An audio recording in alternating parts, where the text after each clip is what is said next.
গাধাকে সৃষ্টি করার পর তাকে বলা হলো সকাল থেকে সন্ধ্যা পর্যন্ত তাকে ক্লান্তিহীন পরিশ্রম করতে হবে, সারা জীবন তাকে পিঠে ভারী বোঝা বইতে হবে, খেতে পাবে শুধু ঘাস, আর তার মাথায় কোনো বুদ্ধি থাকবে না। তার আয়ু হবে 50 বছর। গাধা করজোড়ে সৃষ্টিকর্তাকে বলল, আমি এত বছর বাঁচতে চাই না, আমাকে 20 বছর আয়ু দেওয়া হোক। সৃষ্টিকর্তা সেটাই মঞ্জুর করলেন। কুকুরকে যখন সৃষ্টি করা হলো তখন তাকে বলা হলো যে সে হবে মানুষের সবচেয়ে বড় বন্ধু, কিন্তু সে খাবে মানুষের উচ্ছিষ্ট, এবং তার আয়ু হবে 30 বছর। কুকুর সৃষ্টিকর্তাকে বলল, আমি এত বছর বাঁচতে চাই না, আমাকে 15 বছর আয়ু দেওয়া হোক। সেটাই মঞ্জুর করা হলো। এরপর বানরকে বলা হলো, তুমি শুধু গাছের এ ডাল থেকে ও ডালে ঝুল খাবে এবং নানান রকম ফন্দি ফিকির করে মানুষকে আনন্দ দিবে, তোমার আয়ু হবে 20 বছর। মানুষ বলল, আমি 20 বছর বাঁচতে চাই না, আমাকে 10 বছর দেওয়া হোক। সেটাই মঞ্জুর করা হলো। এবার এলো পুরুষ মানুষের পালা।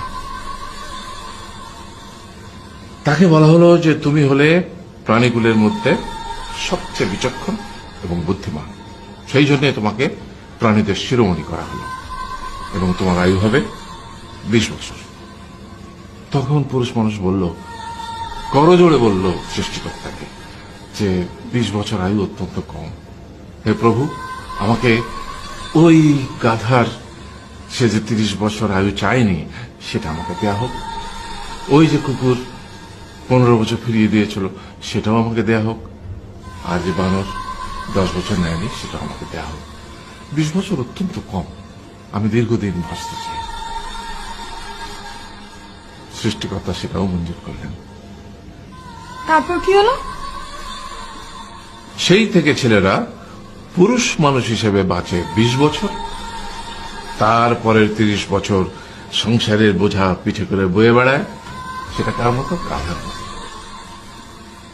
তারপরের 15 বছর সে তার ছেলে মেয়েরা যা দেয় সেই রকম ঠিক কুকুরের মতো উচ্ছিষ্ট খেয়ে বাঁচে।